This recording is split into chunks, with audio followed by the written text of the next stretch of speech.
All right, Impact Rebellion is done and over with, and we've got the results, and it's points all around. Yeah. Means Lou, you get a point. Yes. One Man Band, you get a point. Yeah. Myself, I get a point. Jeff, you get a point. The randomizer, you get a point. And I'm feeling like Oprah. Guy over there, camera guy, you get a point. Hey, you, you, with picking your nose, you get a point. Who's that over there? Yeah, you get a point. Whoa, wait a minute. Ricard, what are you doing? They're not even on the show. They didn't even make predictions. How are they getting a point? No. We got to get started this show.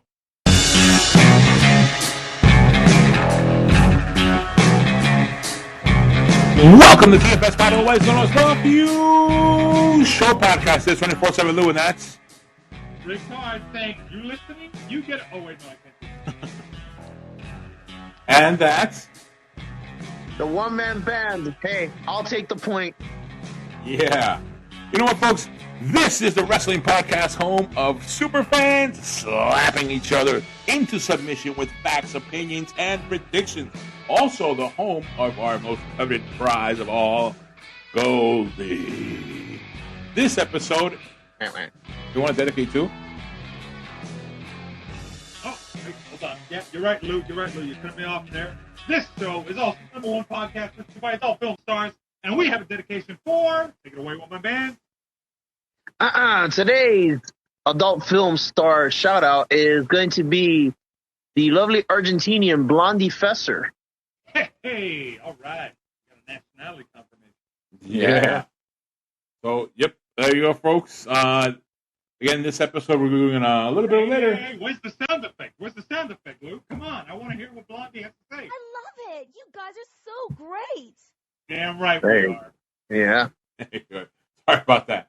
Yes, folks, in this episode we're going to be doing a recap a little bit late of Impact or Rebellion, which was a little bit wild, and the post stuff that's going on in Impact, setting up for the next one. So it's going to be fun. We're going to do a recap of that, of how wild our predictions were. But before we get to that, the One Man Band, give us that line that everybody loves. Ricard, get the scoreboard. All right, folks. So, as you heard in the intro, Impact Rebellion 2023 made history because it was the first event where every single participant that put a submission of picks in walked away with a victory on the point. I don't know if that's much of a good thing. Nobody really walks away with a lead. It all kind of just stays the same with everybody being a little higher. You know? Good, bad, and the ugly. It happens. But scoreboard still gets an update here, and we've got still in the lead now with 8 points. Yes. 24/7 Lou. And then we've got right behind him at 6 points. So on my man. Yeah. Awesome. All right. Woo! And now I am tied with Main Event Jeff at 3 points. Oh wait, no, whoa! My mistake. Hold on. I got a correction here. Jeez, I made a mistake on the point. See, this is what happens when I have two people with a J in their name.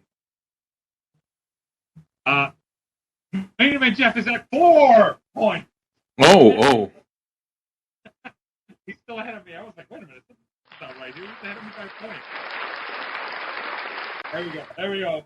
Jeff, if you're listening, my bad. Taking the point away. However, I am at 3 points. Hey, what's the laugh about? What the heck? Go I ahead. don't appreciate that sound effect, guy. And then we've got tied behind me are the randomizer with 2 points, along with Bogey. I don't know.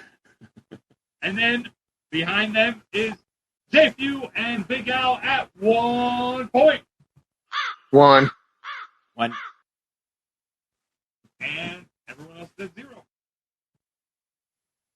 Everyone else. That's the scoreboard. Back to you, Luke. All right, yeah, there you are. The excitement of the scoreboard, and also the predictions battle, which is going to get busy in May. So, folks, it's going to get busy in May. There's going to be a lot of things going to happen. It is going to get busy in May. Just to break it down for you, we've got Backlash, which is the intro pay-per-view for May. Then you've got What was that again? NXT Battleground on May 28th. And then on May 28th, we also have worth 2 points. AEW's Double or Nothing. Yeah. Ooh. That's going to be a really busy week. Yeah. So the points battle could change because by the lead, it's only 2-point difference, right? We have, right? One man band? Yeah, Yep. that's correct. Yeah. I'm not even going to mention Rick Hart. He's like, what, 3 points? Yo, hold on a second. Slowly but surely. 5 points. Fun fact, that's exactly the amount of points up for that last weekend of May. Ooh, could flip the board. That's going to be big. And that's Gonna be big. assuming no perfect scores are won. All right. Oh, yeah. That could happen, Right. too. Don't worry, Lou. Slowly but surely, just like last year. I believe it was last year. Yes, last year. I'm going to tie it up by Money in the Bank again. And like last year, I'll win again. No, you won't. No. I wouldn't be referring to anything from last year. We are not doing a repeat of that storyline. Okay? This is a whole new year. Things can change. Main event Jeff could come back. Who's Drew? The one-man band could finally be the man with the title, the crown, everything. Yeah, man, it's possible. It's possible. So yeah. So again, it's fun doing the predictions battle, and let's see how it goes. But let's get into this one. Impact Rebellion. I know that for the start of the show, it was kind of slow because Heath and Rhino versus Singh and Shera. Oh, Champagne Singh and Shera. Excuse me, slow because of Heath and Rhino. You mean that they really wanted to get eyeballs on the product, so they had Heath and Rhino started off, right? It was free on YouTube, by the way. Mm-hmm. It was free on YouTube, exactly. They wanted them to get some time on with the most exposure, so it wasn't behind the paywall. Okay. Even though unfortunately my boy and his buddy Rhino didn't make it. Yeah. Champagne Singh and Shera defeated Heath and Rhino. So yeah, that's why it was on the pre-show, because they were like, you know what, Heath, we need you to make other people a star tonight, just tonight. Yep. All right, so that was a pre-show. Do we have another pre-show match, right? We then had on the pre-show, because Impact likes to do this. What it was supposed to be let me review my notes here. What was supposed to be an 8-match prediction show we did turned into a 10-match show. So we had taking place on the pre-show the Coven going up against the Death Dolls. Oh yeah. Knockout World Tag Team Championship, and we all kind of predicted it. Let me make sure, just to be sure. But I think we all predicted the Coven to retain. Yeah, that was a consensus pick, and we were all right. And it was just a matter of they had the titles for what is it, a little over a month? It was too soon. And also Ty Valkyrie left. I mean, she's in AEW. Yeah, that too. So it was a bit of a surprise there, but we all picked the Coven together, right? Yeah, that was a pots and pans match, so no surprises. All right, and then we go next to the next matchup, which was that match. I got you on that one, because we had Ace Austin and Chris Bay. Yeah, they're calling themselves the new champions, ABC. ABC, yeah. I just saw that. I'm like, wait, what? ABC. They had an Ultimate X tag team match for the Impact World Tag Team Championship against Motor City Machine Guns. and they won it pretty handily, I think. Yeah. Well, actually, we did. Actually, us three, we did not predict them. We predicted Morrison Machine Guns, and that point went over to Main Event Jeff and the randomizer. So the night was looking pretty good for them right there at that point in our predictions battle. Yeah, we went with Motor City Machine Guns, and then ended up with that one didn't. That prediction did not work out for us. To be fair, though, hey, why was it originally listed as Bullet? On our original prediction list, it was listed as Bullet Club going up against Motor City Machine Guns. Yeah, no, that they are the Bullet Club, but they call themselves ABC now. Oh, okay. It's Ace Austin and Chris Bay. They represent they're that Bullet Club offset, but I don't know. They still use the Bullet Club name to it, but not as the main thing. They use ABC.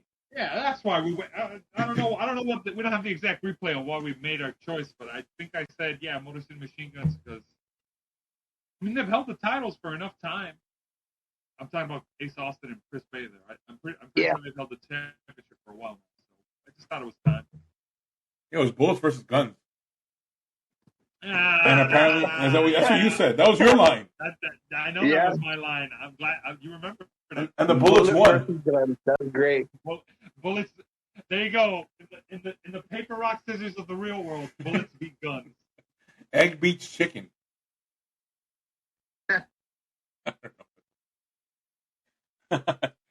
So, all right. Keep going. All right, let's go to our next matchup. Our next matchup was what was I? I'm lost here now. Oh yeah, the Digital Media Championship. Not championship. No. This was the 4-on-3 handicap match. It was Team Santino Marella going up against the Design. Yeah, no, it was 4-on-4. No, it ended up being 4-on-3. Well, Callahan turned on the Design, and that's a thing that's been going after Impact Rebellion. It's a whole battle now that Design wants to go after Sami Callahan for turning on him because during the match he turned on Diener and he hit Diener and then he left. All I know is that was another pots and pans match except for Main Event Jeff who went. Oh no, he just had another different name. We all went with Santino Marella's team. Yeah. Which did win. So, yeah, but again, that was because of a bit of a flip there with another story. Which I don't know. In story wise for wrestling, it's like okay, so you're developing this story with Sami Callahan and the Design. You set up this matchup against Marella. What's his name again? Durango, whatever. What's it called again? Dirty Dango. Dirty Dango. Right, Fandango for you folks from WWE. And Joe Henry, which is like, what? Why are you setting this? And there was no like really big history with this match. It was just all a setup to have that split with Sami Callahan against the Design. So, because in the following Impact shows after that, the Design is trying to get Sami Callahan back for attacking them and turning on them. Just give you a little bit of post Rebellion storyline. All right, so let's go to our next matchup, which was Eddie Edwards versus PCO. This was this was the third match, right, that they've had between them, like on one-on-one. Yep, and this one cost us a point because we went with Eddie Edwards. Yeah, I was thinking, they're going to have Eddie Edwards the villain win, but nope. Yeah. PCO's the older wrestler. Come on. I think the rule has to be when it's Impact, but on the older guy. Yeah, for real. Yeah, that's true, right?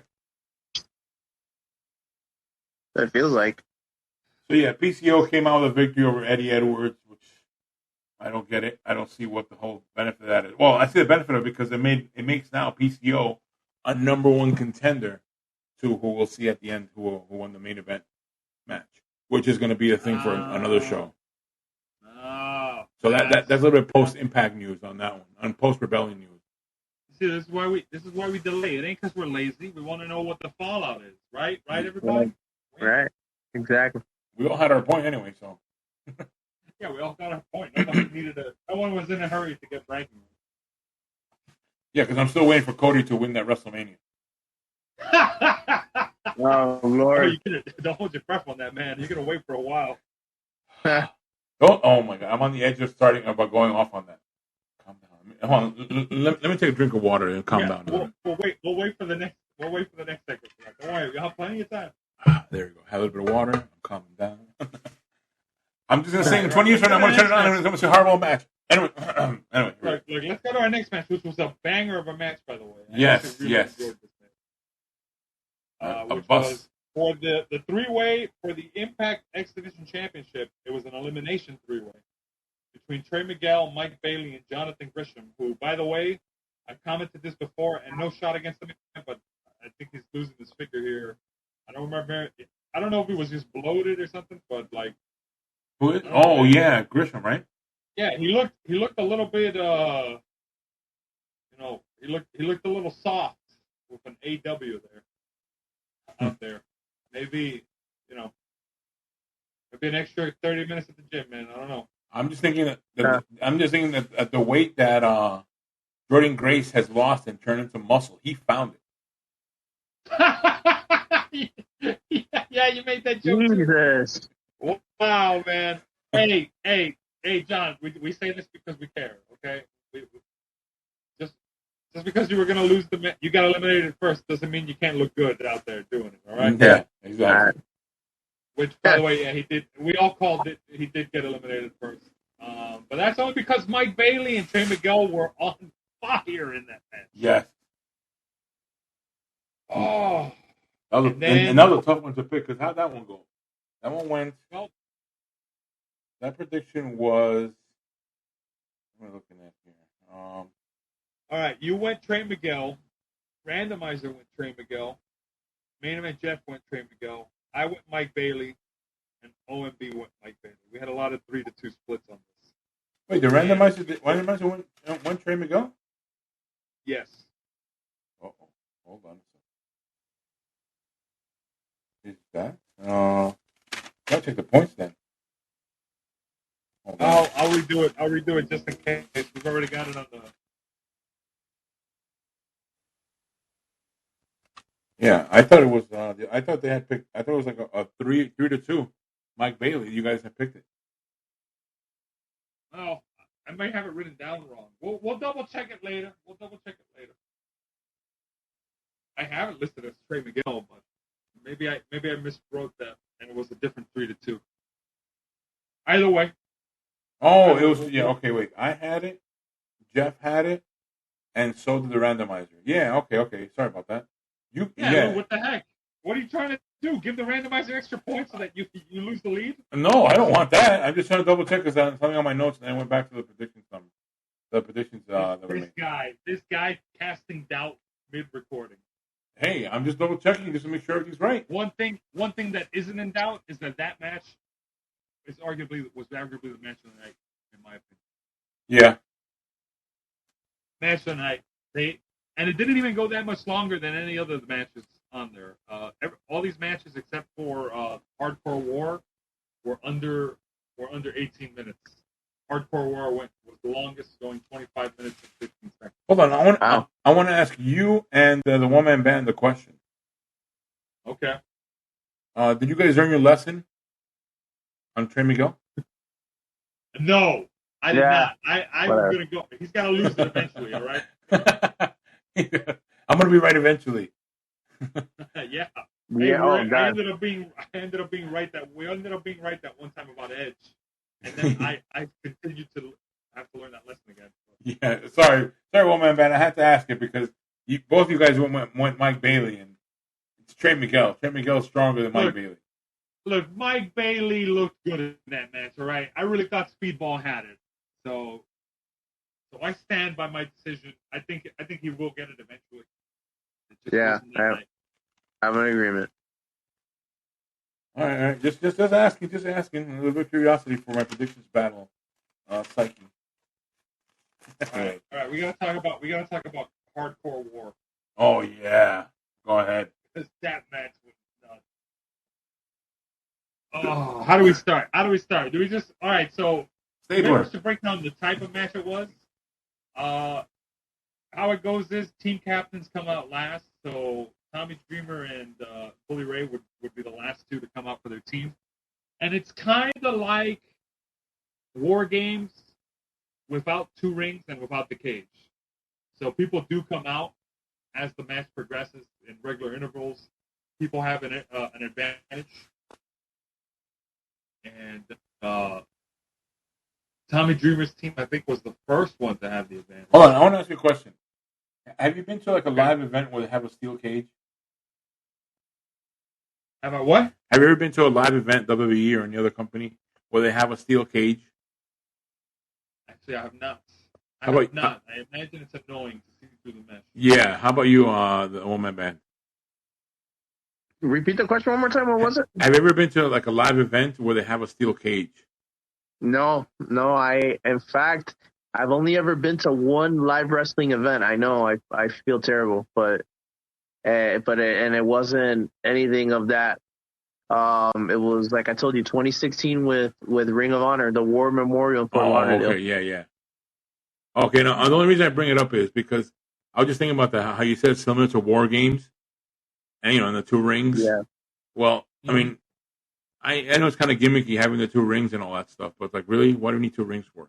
And then the steel cage, what do we need that for?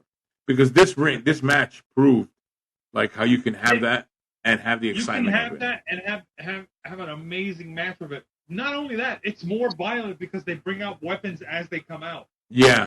No, and again, I've been to one where there was a steel cage match. I was up in the bit of a nosebleed section, so whenever they went to the top of the ring, I was happy. But inside the ring, you can't see anything in there. You cannot. You have to be watching the monitors if you're at a live event, and you're only happy when they go outside of it and they're on top of the ring fighting. But that's just my side thing. But yes, this match was crazy. It was nuts. It really started to pick up once. So the way they did it is first three guys who were non-leaders came out in alternating fashion. So it was, if I could remember correctly, Moose and Frankie Kazarian started it. Yeah, Kazarian started it, and I think he started it with Brian Myers. No, with Moose. Moose. Okay, so Moose did start it. Yeah. Right.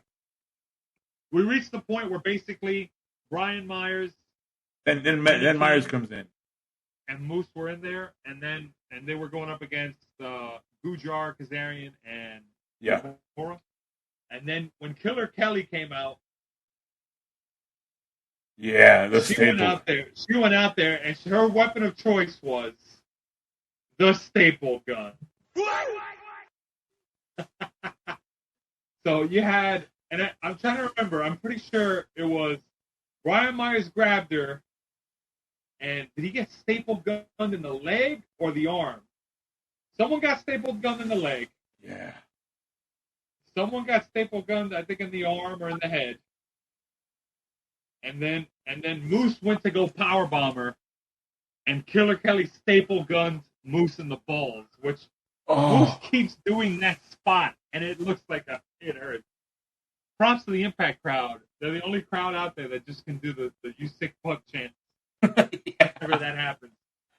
Poor Moose, though, he does not have luck in these matches. He's been. Remember he also had another match with Joe Henry where he was throwing. What was a retro match or something like that, and they threw something at him, a remote control car when he was laying down. They driven it down his crotch. Yeah. So Moose doesn't want any kids. Just so we know.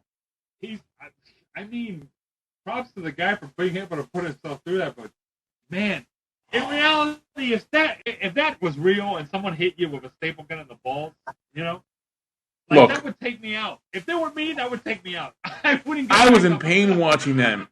Yes, every guy out there would be in pain watching that. They'd be like, "Oh no, why?" Yeah. Oh gosh, I kind of want to watch it. It was a good match. It was a really good match. I will say that. Props to the ending too. Tommy Dreamer came out, and at some point, what was the spot with the salute? I know what the spot was. You said there was some history behind it, where Bully Ray basically told the rest to hold the ladder for him while he went up there to basically drop like a splash onto Dreamer through the table. Yeah. He was trying to hold the ladder because And then it was WWE, right? Where they were holding the ladder. Oh no, it was AEW, where the refs were holding the ladder down, and you could see him, and that was like such an embarrassing spot to have. Like, why are the refs in the ring holding ladders down for you? What is that? Yeah, so Bully's like, hold the ladder, and then all 4 refs were tired of him, so they all beat him up, giving Dreamer a chance. Yeah, I've never seen a bunch of refs just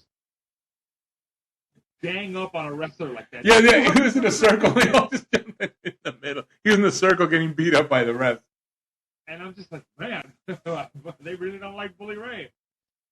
They put him on the table. Tommy Dreamer asked him to hold the ladder. They do him the favor. Yeah. And then he flashed onto the table. Team Dreamer gets the win. Yep. A lot of table spots in this match, too. Yeah. Did you see a door? I didn't see a door. No, I don't think they did a door this time. There was a table on the outside, too, that somebody went crashing. I think Frank Kazarian went crashing out.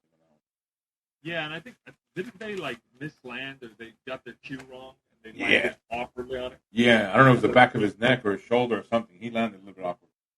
Yeah, it looked painful seeing that. But still amazing match. 10 out of 10. Would watch it again. Yep. For sure.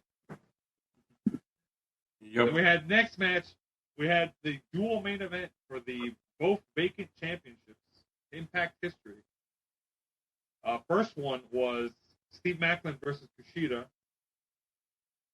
and we all kind of.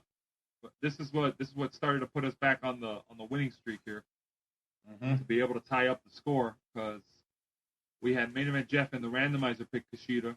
We went Steve Maclin. By the way, but before this match occurred, the score was 3 for the one-man band, 3 for Rick Hard. I had 3 points. Main event Jeff had 5, and the randomizer had 5. So, with 2 matches to go. Normally a 2-point lead with only 2 matches to go. It's very rare that main events have that much of a.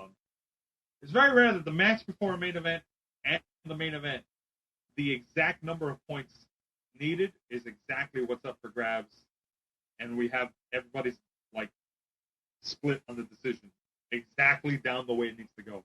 Mm-hmm. So it was very unlikely that this was going to go our way, but we already had it in the bag knowing that Mickie James wasn't going to be in the triple threat for the main event. Yeah, because when we did prediction, we didn't know if she was going to be there or not. Yeah, so we'll get to that. We'll get to that. We'll get to that. I know, but I was kind of not sweating it because I was like, man, if Kushida doesn't win, I feel really good about my picks for the main event. Mm-hmm. So Maclin versus Kushida. Maclin. Oh, we need to talk about this. NWA guy, Adonis, I think it is. Nick Aldis. Nick Aldis. There we go. He's an Adonis. Yeah. Nick Aldis came out at Impact to the Impact Zone, and he was on commentary for the match because he wanted to see who was going to be Impact champion so that he could have a face-to-face confrontation.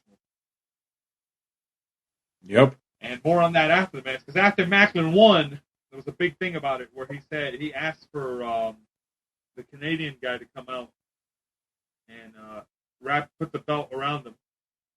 Oh, he asked for Scott D'Amore because Scott D'Amore had insulted Steve Maclin, and Maclin is. I'll give you the championship when you win it at Rebellion. And Maclin was doing the role of the ugly American in Canada, which was like, come on, man, don't make our American guy look bad, man. Come on. For real. But it was Canada. It was in Montreal. Whatever. Canada, in Canada, that's an old school move there. You come in wrestling with an American flag and you act like a jerk in Canada. Yeah, remember and Maclin had his own guards in front of his door. But all I know is Maclin got the win, and then he made a big stink about it and had Scott D'Amore come out and give him the title. And then he asked Scott D'Amore to wrap it around his waist, in which case Scott D'Amore threw it at him. Yeah. At which point Maclin looked like he was about to get physical, and that's when Nick Aldis got in the ring. And, Maclin had to back off, which not the best way to make the champion look good, but he does look like a heel there, so it worked out. It worked out, I think. Yeah, it's gonna be a heel champ. So from having a face champ before with Josh Alexander, now we're gonna have a heel champ with looks like with Macklin. Yep. Not the only heel champ, because we've also got, although I don't think she was kind of shown to be a heel there. Was Deonna? What would you say, Lou? Do you think Deonna Purrazzo came off as a heel in that match? They did shake hands after it. Yeah, I think so. I think that she's trying to come off like a heel for everything, or that tweener, I guess, right? But more heel than anything, I think. I think she's got the fans behind her because the handshake after the match. Jordynne Grace kind of just like acknowledging. Yeah, but I think she has the fans behind her because she's good. Not because she's a face or a heel, just because she's good. Oh no, not because of course they don't call her the virtuoso for nothing. But yeah, it's definitely because she's good. But yeah, Mickie James was included to compete, so she doesn't have to retire. For everybody wondering. Yeah, with something weird. I thought that Mickie James was going to come out because Aldis came out, and isn't Aldis like her husband? I believe so. I think so. I'm not sure of that. Yeah, so I thought she was going to come out and do something, but no. But the next matchup was Deonna Purrazzo versus Jordynne Grace. Oh, wait, we also had an announcement that on August 20th they're going to have Impact's going to have Multiverse United 2, For Whom the Bell Tolls. So we're going to have another multiverse on the Impact side of it. Hey, yeah, isn't that? It's advertised for later in the year, right? Yeah, and also I think Forbidden Door is having something too. With by the way, yes, Nick Aldis is married to Mickie James. There you go. They have a son. They have a son together. So yeah. Good hunch. Thinking Mickie James is going to come out. I thought. Okay, you're setting up for Mickie James to come out and and the husband's going to be outside like celebrating that she won or something, or that she lost. At first I'm like, oh no, I didn't pick Mickie James. Why would the husband be out there to celebrate that she lost? No, that's like consoling her, like you lost. It's okay. Let's walk back together, and whatever, make more babies or something. After the retirement. Okay, makes sense. And go all hard country, if you know what I mean. We'll wait. So yeah. We'll wait on that. You never know. But we had the Macklin family was very proud that night.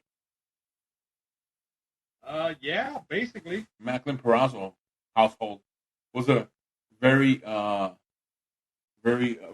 happy household. Could we be seeing a winner-take-all mixed tag match in the future? Ooh. Hey.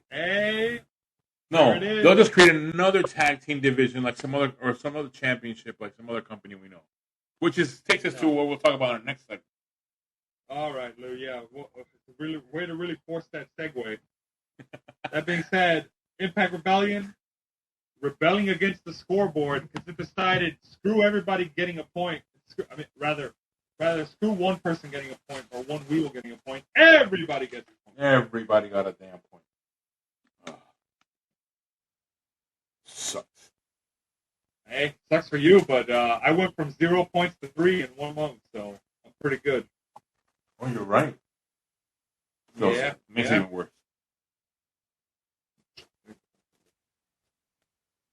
So, wrapping this up, Impact Rebellion, not much. I don't know. I give it an 8 out of 10. Only because they had my boy Heath lose. Wait, what? Because he lost? You give him an 8? I give it an 8 out of 10. That's right. That's 2 points. You don't go against my boys. No, man. I'm giving this one a 4. A 4? 4.5. Happy? What, out of 5? Not out of 10. What about you on my band? What about you on my band? What would you give the event? Out of 10, I'll give it a 6. All right. I'm on the high end, I guess. I don't know. I guess I just like seeing Moose get a staple to the nuts. It's that kind of pizzazz. It's that kind of pizzazz that does it for me. Who knows? Stay tuned. We're going to be talking about a new championship